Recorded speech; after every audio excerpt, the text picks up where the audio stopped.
కట్టిన పన్నుల డబ్బులు ప్రభుత్వ సొమ్ముని నెలకు లక్షల రూపాయల జీతం తీసుకుంటా ఉన్న ప్రభుత్వ సలహాదారు ముసుగులో ఉన్న సజ్జల రామకృష్ణారెడ్డి బరితెగింపు మాటలు, అసత్య ఆరోపణలు, తెలుగుదేశం పార్టీ మీద ప్రతిపక్షాల మీద బురజమ్మే కార్యక్రమం, ఈనాడు ఈటీవీ రామోజీరావు గారి మీద, ఏబిఎన్ ఆంధ్రజ్యోతి రాధాకృష్ణ గారి మీద, టీవీ5 నాయుడు గారి మీద బురజల్లే కార్యక్రమం. ప్రభుత్వం డబ్బులతో, పన్నులు కట్టించుకున్న డబ్బులతో జీతభత్యం తీసుకుంటూ ప్రతి 2-3 రోజులకు ఒకసారి మీడియా ముందుకు వస్తూ ఉన్నాడు. ఆల్రెడీ సిఇఓ దగ్గర కంప్లైంట్ ఉంది. ప్రభుత్వ జీతభత్యాలు తీసుకుంటా ఉన్న 50 మంది సలహాదారులు మీకేం పని ఈరోజు? ఇవాళ ఎన్నికల కోడ్ వచ్చింది, ఎవరో సలహాలు ఇస్తూ ఉన్నారు. మీ సలహాలు ఇప్పుడు ఎవరికి కావాలి? కోట్ల రూపాయల జీతాలు తీసుకుంటూ, జీతభత్యాలు తీసుకుంటూ మీరు ఎవరికి సలహాలు ఇస్తూ ఉన్నారు? ఇప్పుడు ప్రభుత్వం ఎక్కడ పనిచేస్తూ ఉంది? ఎన్నికల సమయంలో ప్రతి ఒక్కళ్ళు ఎన్నికల సంగ్రామంలో, కురుక్షేత్ర సంగ్రామంలో ఉంటే ఇవాళ కోట్ల రూపాయల జీతాలు తీసుకున్న, జీతభత్యాలు తీసుకున్న సజ్జల రామకృష్ణారెడ్డి కావచ్చు, చంద్రశేఖర్ రెడ్డి కావచ్చు, మిగతా వాళ్ళు కావచ్చు, మీరు చేస్తూ ఉన్న కార్యక్రమాలు ఏంటి? మీ మీద ఎఫ్ఐఆర్లు ఎందుకు బుక్ అవుతున్నాయి? ఇవాళ సజ్జల ప్రెస్ మీట్లో మాట్లాడింది ఏంటి? ఏదైనా ప్రజలకు ఉపయోగపడింది మాట్లాడా? ప్రభుత్వానికి సంబంధించి మాట్లాడా? ఫేక్ మాటలో, ఫేక్ చేస్ట్లో, చిల్లర మాటలు తప్ప ఏదన్నా ప్రజల కోసం మాట్లాడింది ఉందా? ఉపయోగపడేది ఉందా? ఓ పక్క సజ్జల రామకృష్ణారెడ్డి పిచ్చవాగుళ్ళు, పిచ్చ మాటలు. రెండో పక్క ఇక్కడ నెక్స్ట్ స్పేస్ బిల్డింగ్, తాడేపల్లిలో నెక్స్ట్ స్పేస్ బిల్డింగ్లో fake news factory. AP digital corporation ఉద్యోగులు అక్కడ 300 మంది పనిచేస్తూ ఉన్నారు. అక్కడ వైసీపీ పార్టీ ఫేక్ న్యూస్ తయారు చేసి ఇవాళ ఏ స్థాయికి వెళ్ళిపోయారంటే, ఇంటెలిజెన్స్ బ్యూరో ఐబీ ఎంబ్లం మార్చి ఫేక్ సమాచారాన్ని, ఫేక్ న్యూస్ని, ఫేక్ సర్వేలు కూడా ఈ ఫేక్ న్యూస్ ఫ్యాక్టరీలో, ఈ ఏదైతే నెక్స్ట్ స్పేస్ బిల్డింగ్లో సజ్జల భార్గవరెడ్డి నాయకత్వంలో అయ్యా కొడుకులు, తండ్రి కొడుకులు సజ్జల రామకృష్ణారెడ్డి తాడేపల్లి కొంపలో ఉండి మంత్రాంగం, యంత్రాంగం చేస్తూ ఉన్నాడు. రెండో పక్క ఏపీ డిజిటల్ కార్పొరేషన్ ఈ భవనంలో సజ్జల భార్గవరెడ్డి ఈ ఫేక్ న్యూస్ అన్నీ కూడా ప్రధాన ప్రతిపక్ష పార్టీలు, తెలుగుదేశం కావచ్చు, బీజేపీ కావచ్చు, జనసేన కావచ్చు, వాళ్ళ లెటర్ హెడ్స్ అన్నీ కూడా ఫేక్ న్యూస్ పెట్టి అధ్యక్షుల పేరు మీద నెలల తరబడి ఈ ఫేక్ సమాచారాన్ని, ఫేక్ న్యూస్ని విడుదల చేస్తూ ఉన్నారు సోషల్ మీడియాలో. ఇవాళ బరితెగించి ఇంటెలిజెన్స్ బ్యూరో, ఐబీ వాళ్ళ ఎంబలం మార్చి ఇవన్నీ కూడా జాతి ద్రోహం, కేంద్ర సంస్థలకు సంబంధించినవి, వాళ్ళ సంస్థలకు సంబంధించినవి కూడా ఎంబ్లమ్స్ మార్చి ఫేక్ సర్వేలు, ఫేక్ న్యూస్ ప్రజల మధ్యకు వదులుతున్నారు, సోషల్ మీడియాలో వదులుతున్నారు. దీని మీద చర్యలు తీసుకోమని సిఇఓని కూడా కోరాం. ఎప్పటికప్పుడు సమాచారాన్ని ఇస్తున్నాం, ఎప్పటికప్పుడు తెలియజేస్తూ ఉన్నాం. ఇవన్నీ కూడా అబద్ధాలు వడ్డీ వారుస్తూ ఉన్నారు, బరి తెగించి మాట్లాడుతూ ఉన్నారు. సజ్జల రామకృష్ణారెడ్డి ఇవాళ స్థిరంగ నీతులు మాట్లాడుతూ ఉన్నాడు. ఇవాళ రాష్ట్రంలో వైకాపా కోడ్ నడుస్తూ ఉంది, ఎలక్షన్ కోడ్ నడవట్లా. కొంతమంది పోలీస్ అధికారులు బరి తెగించి మాట్లాడుతూ ఉన్నారు. ఓ సిఐ మాట్లాడుతూ ఉన్నాడు, రేయ్ కాల్చిపడేస్తా, రౌడీ షీట్ తెరిచి లాకప్లో వేస్తా. కారంపూడి సిఐ ఏం చర్యలు తీసుకున్నారని డీజీపీని అడుగుతూ ఉన్నాం. ఏం చర్యలు తీసుకున్నారని సంబంధిత ఎస్పీని అడుగుతూ ఉన్నాం. ఎందుకు వస్తూ ఉన్నాయి ఈ మాటలు? ఎందుకు మాట్లాడుతూ ఉన్నారు కొంతమంది పోలీసు అధికారులు? కర్నూలులో తెలుగుదేశం పార్టీ నేత శేషగిరి చెట్టిని ఇన్స్పెక్టర్ చితకబాది ఆదినారాయణ రెడ్డి ఇన్స్పెక్టర్, ఆయన మీద చర్యలు ఉన్నాయా అని అడుగుతూ ఉన్నాం సంబంధిత ఎస్పీని, డీసీని. ఈరోజు డీసీపీని కూడా కలవబోతున్నాం, సిఇఓని కూడా కలవబోతున్నాం. ఎటుపోతూ ఉంది? నిన్న ఒంగోలులో బాలినేని శ్రీనివాసరెడ్డి వర్గం బరితెగించింది. అరాచకాలకు అద్దు అదుపే లేదు.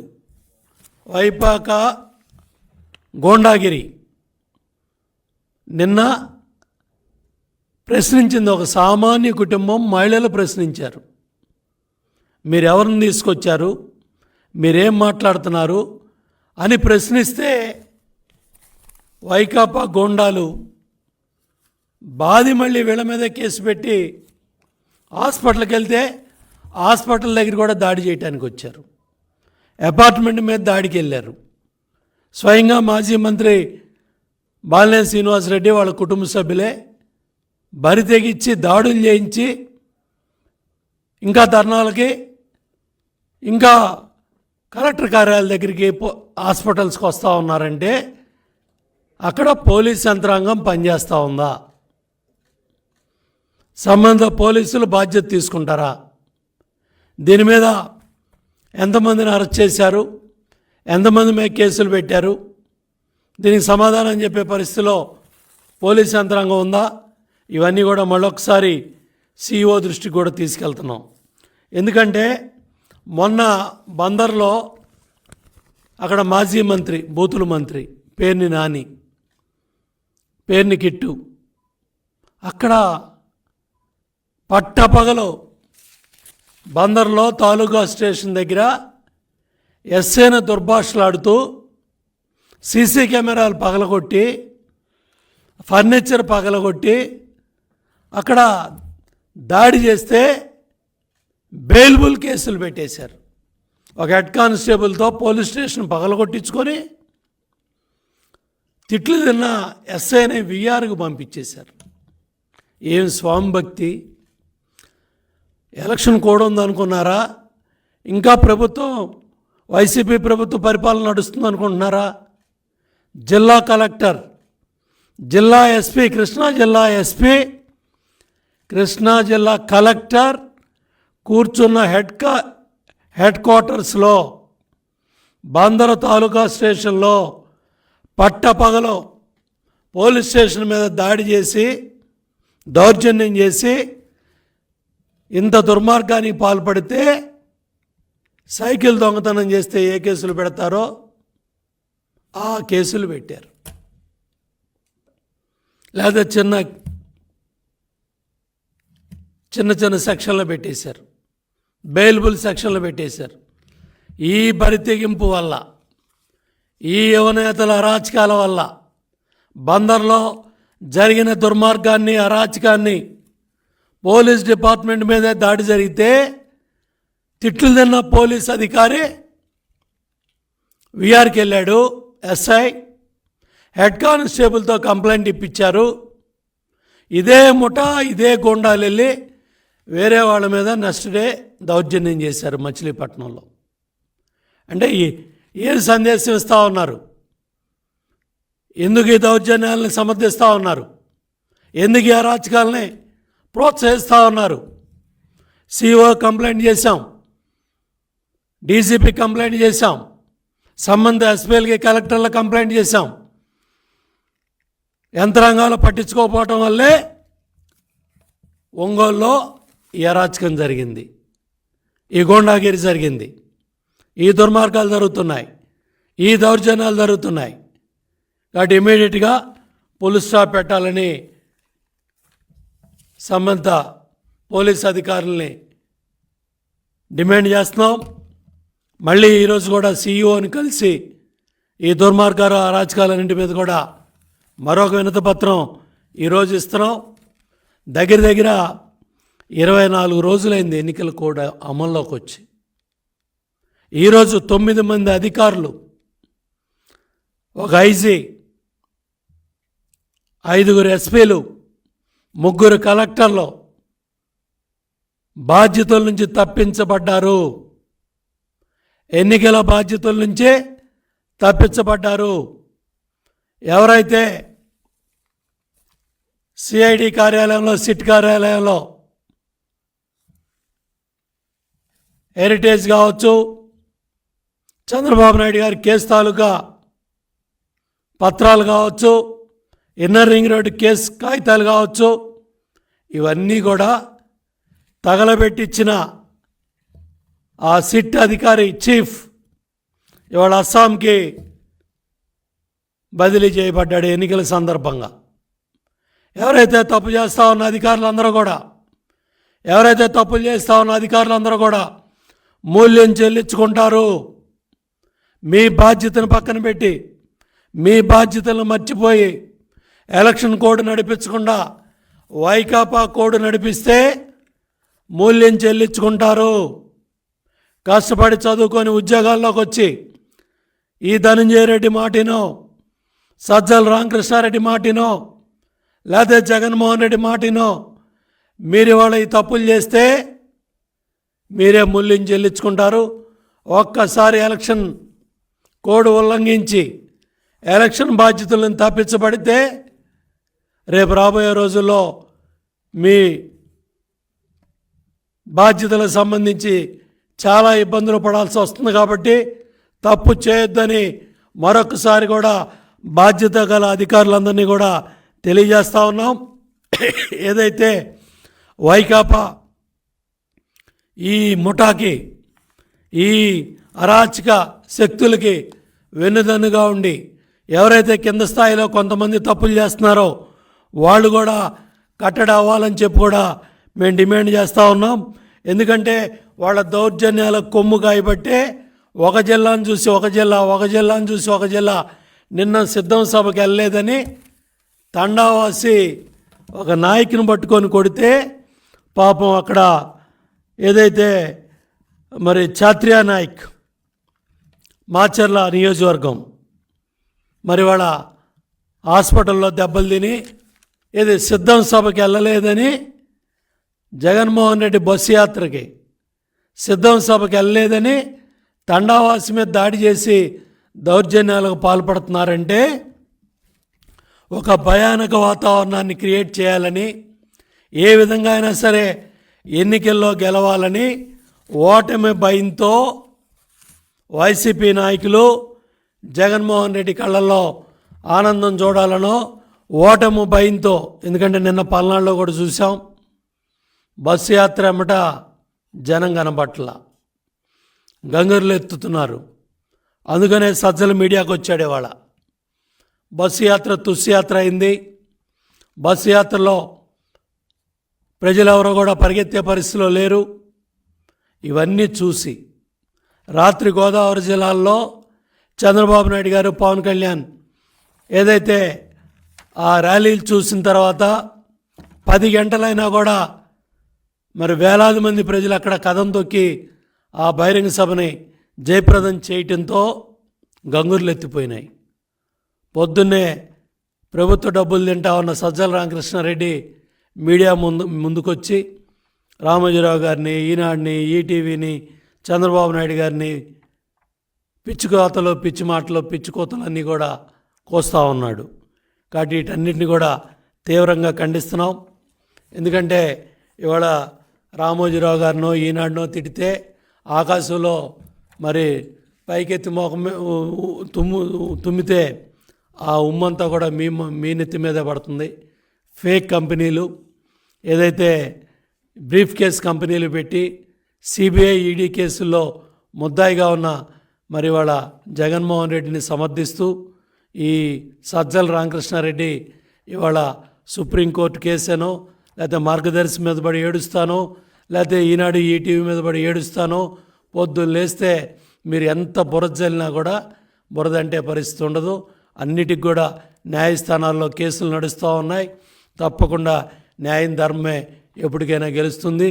ఏదో ప్రజల సొమ్ము తింటూ ప్రజలకు ఉపయోగపడే కాకుండా ఈ విధంగా విషం చిమ్మే కార్యక్రమాలన్నీ కూడా సజ్జల రామకృష్ణారెడ్డి తీసుకుంటా ఉన్నాడు. చాలా స్పష్టంగా ఇవాళ అభివృద్ధి, సంక్షేమం 2 కళ్ళుగా తెలుగుదేశం పార్టీ పనిచేసింది.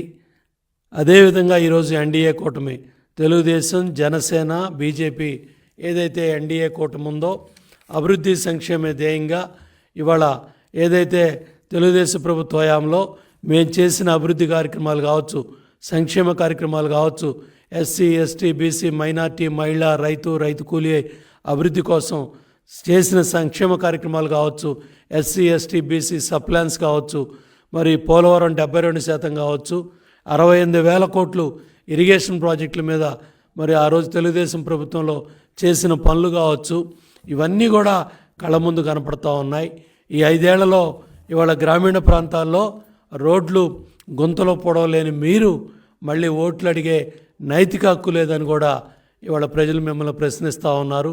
₹2 కిలో బియ్యం దగ్గర నుంచి, ₹50 హార్స్ పవర్ కరెంటు దగ్గర నుంచి, ₹30 పెన్షన్ దగ్గర నుంచి ఇవాళ ఏ కార్యక్రమం తీసుకున్నా కూడా ప్రతిదీ కూడా తెలుగుదేశం పార్టీ అధికారంలో ఉన్నప్పుడు ఈ అభివృద్ధి సంక్షేమ కార్యక్రమాలన్నీ కూడా జరిగాయి.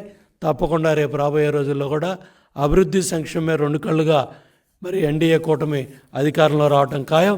చంద్రబాబు గారి నాయకత్వంలో తప్పకుండా ఏదైతే ఈరోజు చెప్తున్నారో అవన్నీ కూడా చేసి తీరుతామని చెప్పి తెలియజేస్తూ ఇవాళ ఎవరైతే తప్పు చేస్తా ఉన్నా అధికారులకు కూడా మరొకసారి హెచ్చరిక చేస్తున్నాం.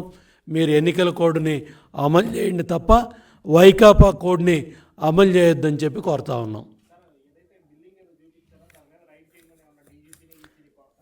తప్పకుండా ఏదైతే ఇవాళ మరి సిఇఓ గారిని కూడా కలవపోతున్నాం.